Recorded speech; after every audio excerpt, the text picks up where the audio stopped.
Hi everyone, ಎಲ್ಲ ಹೇಗಿದ್ದೀರಾ? ನಾನು ನಿಮ್ಮ ರಿನಿ ಗೌಡ. ಇವತ್ತು ಸೋಮವಾರದ ವ್ಲಾಗ್ ಆಗಿರುತ್ತೆ. ನಾನು ಹಾಲು ಕಾಯಿಸೋಣ ಅಂತ ಬಂದೆ ಅಡುಗೆ ಮನೆಗೆ. ಹಂಗೆ ಡ್ರೈ ಫ್ರೂಟ್ಸ್ನ ನೆನೆ ಹಾಕಿದೆ, ಅದನ್ನು ಹಾಲ್ಗೆ ಹಾಕ್ಕೊಂಡು ಕುಡಿಯೋದ ಅಂತ ಬಂದಿದ್ದೀನಿ. ಪಪ್ಪುಗೂ ಕೊಡೋಣ ಅಂತ. ಇಲ್ಲಿ ನಾನು ಒಂದು ಬೌಲ್ಗೆ 2 ಖಜೂರ, 4 ಬಾದಾಮಿ, ಸ್ವಲ್ಪ ದ್ರಾಕ್ಷಿನ ನೀಟಾಗಿ ವಾಶ್ ಮಾಡಿಬಿಟ್ಟು ಒಂಚೂರು ನೀರಲ್ಲಿ ನೆನೆ ಹಾಕಿದೆ. ಈಗ ನೀರನ್ನ ಕುಡಿದಾರು ಕುಡಿಬೋದು, ಇಲ್ಲ ಅಂದರೆ ಚೆಲ್ಬೋದು. ನಾನು ಅದನ್ನು ಕುಡ್ಕೊಂಡು, ಯಾಕಂದರೆ ವಾಶ್ ಮಾಡಿ 2ನೇ ಟೈಮ್ ನೆನೆ ಹಾಕಿರೋದಲ್ವ, ಚೆನ್ನಾಗಿರುತ್ತೆ ನೀರು. ಸೊ ಅದನ್ನು ಯೂಸ್ ಮಾಡ್ಕೊಂಡು ರುಬ್ಬೋದು. ನಾನಿಲ್ಲಿ ಸ್ವಲ್ಪ ಹಾಲು ಹಾಕ್ಕೊಂಡು ರುಬ್ಕೊತೀನಿ. ಮೊದಲಿಗೆ ನಾವು ಬಾದಾಮಿ ಸಿಪ್ಪೆ ಬಿಡ್ಸ್ಕೊಂಡು ಚಿಕ್ಕದಾಗಿ ಕಟ್ ಮಾಡಿಕೊಂಡು ಎಲ್ಲ ಥರ, ಆಮೇಲೆ ಖಜೂರನೂ ಕಟ್ ಮಾಡಿ ಹಾಕ್ಕೋಬೇಕು. ಹಂಗೆ ಸ್ವಲ್ಪ ಹಾಲು ಹಾಕ್ಕೊಂಡು ರುಬ್ಕೊಂಡ್ರೆ ಆಯಿತು. ಕಾಯಿಸಿ ಆರಿಸಿರೋಂಥ ಹಾಲನ್ನ ಹಾಕ್ಕೋಬೇಕು. ನಾನಿಲ್ಲಿ 1 ಲೋಟ ಹಾಲು ತೊಗೊಂಡಿದ್ದೀನಿ. ಅದಕ್ಕೆ ನಾನಿಲ್ಲಿ ಶುಗರ್ ಆ್ಯಡ್ ಮಾಡಿಲ್ಲ, ಯಾಕಂದರೆ ಇದರಲ್ಲೇ ಶುಗರ್ ಇರೋದ್ರಿಂದ, ಸ್ವೀಟ್ನೆಸ್ ಇರೋದ್ರಿಂದ ಅದಕ್ಕೆ ನಾನು ಶುಗರ್ ಆ್ಯಡ್ ಮಾಡಿಲ್ಲ. ಬೇಕು ಅಂದರೆ ನೀವು ಸ್ವಲ್ಪ ತೊಗೋಬೋದು, ಇಲ್ಲಾಂದರೆ ಹನಿ ಹಾಕ್ಕೋಬೋದು. ನಾನು ಹಾಗೆ ತೊಗೊಂಡಿದ್ದೀನಿ. ಪಾಪುಗೂ ಹಾಗೆ ಕೊಡ್ತೀನಿ, ಅವಳಿಗೊಂದು ಸ್ವಲ್ಪ ಸಕ್ಕರೆ ಹಾಕಿ ಕೊಡ್ತೀನಿ. ಹಾಗೆ ನಾನು ನೆನ್ನೆನೇ ದೇವ್ರ ಮನೆಯೆಲ್ಲ ತೆಗ್ದಿಟ್ಟಿದ್ವಿ. ಅದನ್ನು ನೀಟಾಗಿ ಅಮ್ಮ ವಾಶ್ ಮಾಡಿಕೊಟ್ರು. ದೇವ್ರ ಮನೆ ತೊಳೆದು ನಾನು ಎದ್ದು ನೀಟಾಗಿ ರೆಡಿಯಾಗಿ ದೇವ್ರ ಮನೆಯೆಲ್ಲ ನೀಟಾಗಿ ಜೋಡಿಸಿ ಹೂವು ಮುಡಿಸಿ ಪೂಜೆ ಮಾಡಿದೆ. ಆಮೇಲೆ ಪಾಪುನ ಸ್ಕೂಲಿಗೆ ಬಿಟ್ಬಿಟ್ಟು ಬಂದು ಕೂತ್ಕೊಂಡಿದ್ವಿ. ಇಲ್ಲಿ ಪಿಂಕು ಯಾರೇ ಈಚೆ ಹೋಗಿ ಬಂದರೂ ಅವ್ಳನ್ನ ಮಾತಾಡ್ಸೋದಂತೂ ಬಿಡೋದೇ ಇಲ್ಲ.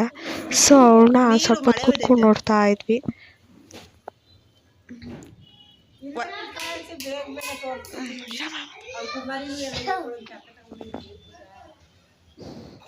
ಸಮಾಧಾನ ಆಯ್ತಾ? ಕಳ್ಸೋರ್ನ ಈ ಕಡೆ. ಆಮೇಲೆ ಪಾಪುನು ಸ್ಕೂಲಿಂದ ಬಂದು ಅವಳಿಗೂ ಊಟ ಎಲ್ಲ ಮಾಡಿಸಿ ಸ್ಕೂಲಲ್ಲಿ ಏನು ಕೊಟ್ಟಿದ್ದಾರೆ ಅಂತ ಕೇಳ್ತಿದ್ದೆ. ಅವಳು ಹೋಮ್ವರ್ಕ್ ಕೊಟ್ಟಿದ್ದಾಳೆ ಅಂದ್ಬಿಟ್ಟು ರಫ್ ನೋಟಲ್ಲಿ ಬರ್ಕೊಂಡು ಹೋಮ್ವರ್ಕ್ ಮಾಡ್ತಾಯಿದ್ಲು. ಅವಳಿಗೆ ನಾನು ಸ್ಪೆಲ್ಲಿಂಗ್ ಹೇಳಿದ್ರೆ ಬೇಗ ಬರೀತಾಳೆ. ಸೊ ಹಾಗೆ ಹೇಳ್ತಿದ್ದೆ. ಸ್ವಲ್ಪ ಕೋಲ್ಡ್ನೆಸ್ ಆಗಿದೆ ಅಂದ್ಬಿಟ್ಟು ಮೆಣಸಿನ ಸಾರು ಮಾಡೋಣ ಅಂತ ಮಾಡ್ತಾಯಿದ್ದೀನಿ. ಇಲ್ಲಿ ಮೊದಲು ಕಾಯ್ತಿದ್ದಂಗೆ ಮೆಣಸು ಮತ್ತು ಜೀರಿಗೆ ಹಾಕಿ ಚೆನ್ನಾಗಿ ಫ್ರೈ ಮಾಡ್ಕೊತಾ ಇದ್ದೀನಿ. ಯಾವುದೇ ಥರ ನೀರು ಎಣ್ಣೆ ಹಾಕಿಲ್ಲ, ಹಾಗೆ ಫ್ರೈ ಮಾಡ್ಕೋಬೇಕು. ಅದು ಸ್ವಲ್ಪ ರೆಡ್ಡಿಶ್ ಆಗೋ ತನಕ ಫ್ರೈ ಮಾಡ್ಕೊಂಡ್ರೆ ಆಯಿತು. ಲೋ ಫ್ಲೇಮಲ್ಲೇ ಫ್ರೈ ಮಾಡ್ಕೊಳ್ಳಿ. ಈಗ ಫ್ರೈ ಆಗಿದೆ, ಅದೊಂದು ಕಡೆ ಎತ್ತಿಟ್ಕೊಂಡಿದ್ದೀನಿ. ಈಗ ಒಂದು ಸಣ್ಣ ಕುಕ್ಕರ್ಗೆ ನಾನು ಸ್ವಲ್ಪ ಬೇಳೆ ಹಾಕ್ಕೊತಾ ಇದ್ದೀನಿ. ಮತ್ತು ಇಲ್ಲಿ ನಾನು ಒಂದು ಈರುಳ್ಳಿ ಮತ್ತು ಒಂದು ಟೊಮೆಟೊ ತೊಗೊಂಡಿದ್ದೀನಿ. ಅದನ್ನು ಅಷ್ಟೇ ಸ್ವಲ್ಪ ಕಟ್ ಮಾಡ್ಕೊಂಡು ಹಾಕ್ಕೊತಾ ಇದ್ದೀನಿ. ಹಾಕ್ಕೊಂಡು ಲಿಟಲ್ ಕ್ಲೋಸ್ ಮಾಡಿಕೊಂಡ್ರೆ ಆಯಿತು. ಇದು ಸ್ವಲ್ಪ ವಿಸಿಲ್ ಬರೋಂಗು ಅಥವಾ 1 ವಿಸಿಲ್ ಬಂದರೆ ಸಾಕು. ನೆಕ್ಸ್ಟ್ ಇಲ್ಲಿ ನಾನು ಆವಾಗಲೇ ಹುರಿದಿಟ್ಕೊಂಡಿದ್ನಲ್ಲ, ಅದನ್ನು ಕಲ್ಗೆ ಹಾಕ್ಕೊತಾ ಇದ್ದೀನಿ. ನೈಸು ಪೌಡರ್ ಮಾಡ್ಕೋಬೇಕು. ಇಲ್ಲ ನಾವು ಕುಟ್ಟಕಲ್ಲಲ್ಲಿ ಆಗೋಲ್ಲ ಅಂದರೆ ಮಿಕ್ಸಿಲೇ ಹಾಕಿ ಪುಡಿ ಮಾಡ್ಬೋದು. ನಾನು ಇದರಲ್ಲೇ ಚೆನ್ನಾಗಿ ಫ್ರೈ ಆಗಿರೋದ್ರಿಂದ ಕುಟ್ಟಕಲ್ಲಲ್ಲೇ ಆಗುತ್ತೆ. ಅದಕ್ಕೆ ನಾನು ಅದರಲ್ಲೇ ಪುಡಿ ಮಾಡಿ ಇಟ್ಕೊತಾ ಇದ್ದೀನಿ ಒಂದು ಕಡೆಗೆ.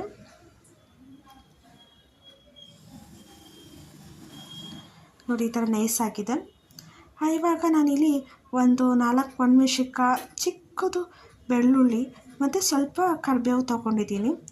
ಇಲ್ಲಿ ನಾನು ಒಂದು ನಿಂಬೆಹಣ್ಣು ಗಾತ್ರಕ್ಕಿಂತ ಸ್ವಲ್ಪ ಕಮ್ಮಿ ಹುಳ್ಸೆಹಣ್ಣು ತೊಗೊಂಡಿದ್ದೀನಿ, ನೆನೆ ಹಾಕ್ಕೊಂಡಿದ್ದೀನಿ. ಈ ಕಡೆ ಕುಕ್ಕರು ಕೂಗಿ ತಣ್ಣಗಾಗಿತ್ತು. ಸೊ ಅದಕ್ಕೆ ಸ್ವಲ್ಪ ಇದು ಮಾಡ್ಕೊತಾ ಇದ್ದೀನಿ, ಮಂತಲ್ಲಿ ಕಡಿತಾ ಇದ್ದೀನಿ. ಅದೆಲ್ಲ ಒಂದು ಸಮ ಆಗಲಿ ಅಂತ.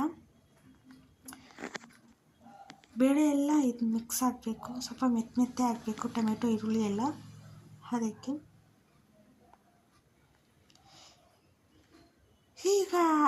ಇವಾಗ ಕುಕ್ಕರ್ ಆಫ್ ಮಾಡಿದ್ದೀನಿ ನಾನು. ಆ ಕುಕ್ಕರ್ಗೆ ಇಲ್ಲಿ ನಾನು ಕುಟ್ಟಿ ಪುಡಿ ಮಾಡ್ಕೊಂಡಿದ್ನಲ್ಲ, ಜೀರಿಗೆ ಮತ್ತು ಮೆಣಸು, ಅದು ಹಾಕ್ಕೊತಾ ಇದ್ದೀನಿ. ಆಮೇಲೆ ಕರಿಬೇವು ಹಾಕ್ಕೊತಾ ಇದ್ದೀನಿ.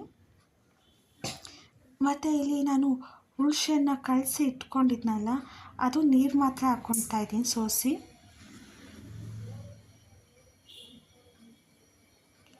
ಇಷ್ಟನ್ನು ಇವಾಗ ಒಂದು ಸೌಟಿನ ಸಹಾಯದಿಂದ ಮಿಕ್ಸ್ ಮಾಡ್ಕೊತಾ ಇದ್ದೀನಿ. ಈ ಥರ ನೀರಲ್ಲಿ ಮಿಕ್ಸ್ ಮಾಡ್ಕೊಳ್ಳೋದ್ರಿಂದ ಚೆನ್ನಾಗಾಗುತ್ತೆ ನೋಡಿ, ಈ ಥರ. ಈಗ ನಾನು ಇಲ್ಲಿ ಮತ್ತೆ ಹುರ್ಕೊಂಡಿದ್ನಲ್ಲ ಮೆಣಸು ಮತ್ತು ಜೀರಿಗೆ, ಅದೇ ಪಾತ್ರೆ ಇಟ್ಟು ಒಂದು 2-3 ಸ್ಪೂನ್ ಎಣ್ಣೆ ಹಾಕ್ಕೊತಾ ಇದ್ದೀನಿ.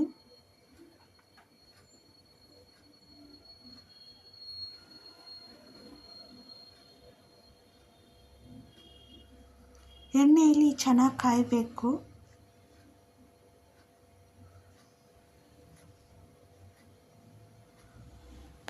ಈಗ ಚೆನ್ನಾಗಿ ಕಾಯ್ದಿದೆ. ನಾನಿಲ್ಲಿ ಸಾಸಿವೆ ಹಾಕ್ತಾಯಿದ್ದೀನಿ ಮತ್ತು ಒಣಮೆಣ್ಸಿನ್ಕಾಯಿ ಹಾಕ್ತಾಯಿದ್ದೀನಿ ಮತ್ತು ಇಲ್ಲಿ ಕುಟ್ಟಿ ಇಟ್ಕೊಂಡಿದ್ದಂತಹ ಬೆಳ್ಳುಳ್ಳಿನೂ ಹಾಕ್ಕೊಂಡು ಫ್ರೈ ಮಾಡ್ಕೊತಾ ಇದ್ದೀನಿ ಸ್ವಲ್ಪ.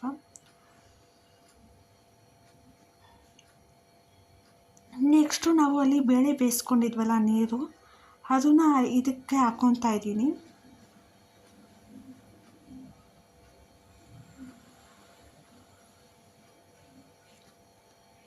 ಹಾಕ್ಕೊಂಡು ಒಂದು ಸ್ವಲ್ಪದಲ್ಲಿ ಎಲ್ಲ ಥರ ಫುಲ್ ಮಿಕ್ಸಪ್ ಮಾಡ್ಕೋಬೇಕು.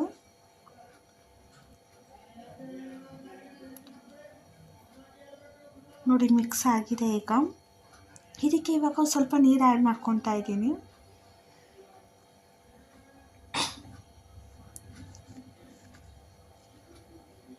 ಮತ್ತು ರುಚಿಗೆ ತಕ್ಕಷ್ಟು ಉಪ್ಪು ಹಾಕಿ ಚೆನ್ನಾಗಿ ಮಿಕ್ಸ್ ಮಾಡ್ಕೋಬೇಕು. ಅದನ್ನೂ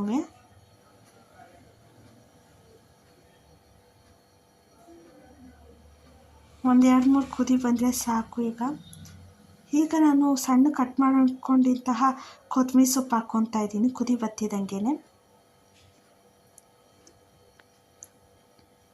ಅದನ್ನು ಚೆನ್ನಾಗಿ ತಿರುಗಿಸ್ಕೊತಾ ಇದ್ದೀನಿ.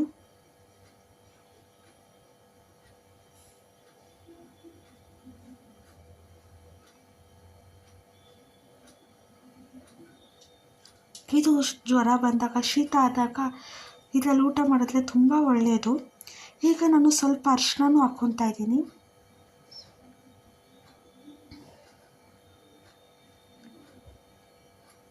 ನೋಡಿ ಆಗಿದೆ. ಈಗ ಬೇಯಕ್ಕೆ ಬಿಟ್ಬಿಡೋಣ. ಚೆನ್ನಾಗಿ ಕುದೀತಿದೆ, ಆಗಿದೆ. ಟೇಸ್ಟ್ ಮಾತ್ರ ತುಂಬ ಚೆನ್ನಾಗಿ ಬಂದಿತ್ತು. ಒಮ್ಮೆ ಟ್ರೈ ಮಾಡಿ ಹೇಗಿತ್ತು ಅಂತ ಕಮೆಂಟ್ ಬಾಕ್ಸಲ್ಲಿ ಕಮೆಂಟ್. ಸಾರು ಮಾಡಿಟ್ಬಿಟ್ಟು ಮೇಲ್ಗಡೆ ಹೋದ್ವಿ ನೀರು ಹಾಕೋಣ ಅಂತ. ಇದು ಬಂದು ಮಲ್ಲಿಗೆ ಗಿಡ, ಇನ್ನೂ ಹೂವು ಹುಟ್ಟಿಲ್ಲ. ಆಮೇಲೆ ಈ ಕಡೆ ಬಂದರೆ ಇಲ್ಲಿ ಶಾವಂತಿಗೆ ಗಿಡ ಇದೆ, ಚೆಂಡು ಹೂವು, ಮನಿ ಪ್ಲ್ಯಾಂಟು ಮತ್ತು ಪರ್ಪಲ್ ಕಲರ್ ಶಾವಂತಿಗೆನೂ ಬರ್ತಿದೆ. ನಾವು ಯೆಲ್ಲೋ ಕಲರ್ ಶಾವಂತಿಗೆ ಅಂತ ಹಾಕಿದ್ವಿ, ಅದು ಯಾವುದೋ ಕಲರ್ ಅಂತ ಹೇಳಿದೆ. ಇದು ಪರ್ಪಲ್ ಕಲರ್. ಒಂದೇ ಸರಿಗೆ 3-4 ಹೂವು ಬರ್ತಿದೆ. ತುಂಬ ಚೆನ್ನಾಗಿ ಬರ್ತಿವೆ ಎಲ್ಲ, ಬಟ್ ಇನ್ನೂ ಯಾವುದು ಹೂವು ಬಿಟ್ಟಿಲ್ಲ ಇದರಲ್ಲಿ. ಇದಕ್ಕೆಲ್ಲ ನೀರು ಹಾಕ್ಬಿಟ್ಟು ಕೆಳಗಡೆ ಹೋದ್ವಿ.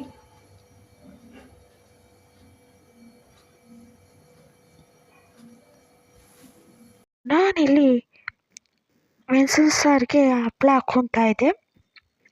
ಎಲ್ಲ ಹಪ್ಪಳಗಿಂತ ಈ ಹಪ್ಪಳ ಮಾತ್ರ ಟೇಸ್ಟ್ ಮಾತ್ರ ತುಂಬ ಚೆನ್ನಾಗಿರುತ್ತೆ.